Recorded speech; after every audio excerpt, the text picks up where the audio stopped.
Pandey coaching के पाठशाला में आपका स्वागत है। और आज हम हिंदी व्याकरण से संबंधित अल्प प्राण और महाप्राण ये टॉपिक लेकर आए हैं। और मैं सबसे पहले चाहूंगा कि जितने भी लोग हमारे वीडियो को देख रहे हैं हमारे चैनल को सब्सक्राइब करें और जितना हो सके हमारे वीडियो को शेयर करें। अल्प प्राण और महाप्राण ये हमेशा जो हिंदी ग्रामर से जो रिलेटिव होता है ये क्वेश्चन हमेशा आता है कि अल्प प्राण या महाप्राण किसे कहते हैं, ठीक ना।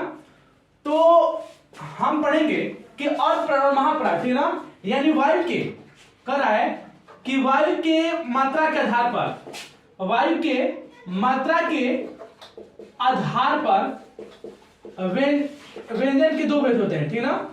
व्यंजन के दो भेद होते हैं, ठीक ना। अब कहेगा कि अल्प प्राण और महाप्राण किसे कहते हैं, तो वायु यानी हवा की मात्रा के आधार पर व्यंजन के दो भेद होते हैं। आपसे पूछेगा कि वायु यानी हवा के मात्रा के आधार पर व्यंजन के कितने भेद होते हैं, दो होते हैं, ठीक ना। और एक होता है अल्प प्राण, ठीक ना। पहला का नाम होता है अल्प प्राण और दूसरा का नाम है महाप्राण। तो कहता है कि अल्प प्राण और महाप्राण किसे कहते हैं, तो जिन वर्णों के उच्चारण में, जिन वर्णों के उच्चारण में, ठीक ना, जिन वर्णों के उच्चारण में वायु की मात्रा कम लगती है, ठीक ना, जिन वर्णों के उच्चारण में वायु की मात्रा क्या हो, कम लगती है, उसे क्या कहते हैं, उसे अल्प प्राण कहते हैं। जिन वर्णों के उच्चारण में वायु की मात्रा कम लगती है उसे हम अल्प प्राण कहते हैं।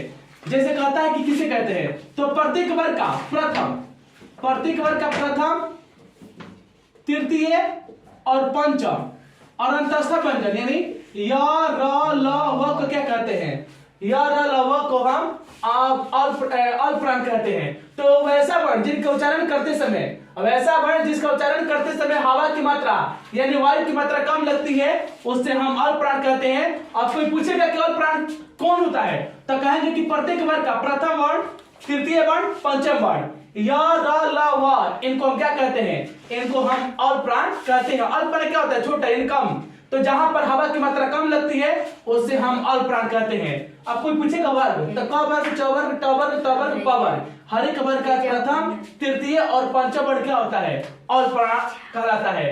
अब फिर है दूसरा जिसका नाम है महाप्राण।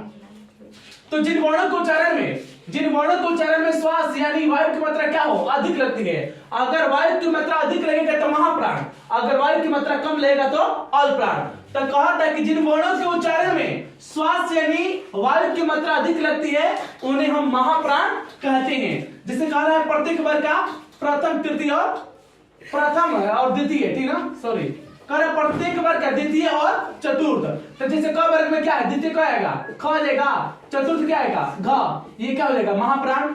अगर च वर्ग में लेंगे तो च के क्या होगा, छ हो जाएगा द्वितीय, चतुर्थ क्या होगा, झ हो जाएगा, ये भी क्या हो जाएगा, ये भी महाप्राण हो जाएगा। ठीक इसी प्रकार से हर एक वर्ग ले लेंगे।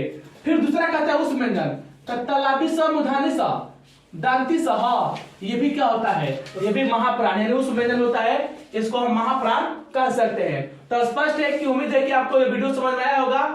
और आगे के जो भी आपका टॉपिक होगा आप हमें कमेंट के माध्यम से अपने राय जरूर दे सकते हैं या कोई भी सवाल हमसे पूछ सकते हैं। उम्मीद है कि मैं आपको आपका जो क्वेश्चन होगा उसको मैं सुधारने की कोशिश करूंगा। तो इतना ही कहकर आज के वीडियो में आपको, आगे के वीडियो के लिए मैं चाहूंगा कि आप ऐसे ही कमेंट करते रहे और तब तक के लिए धन्यवाद।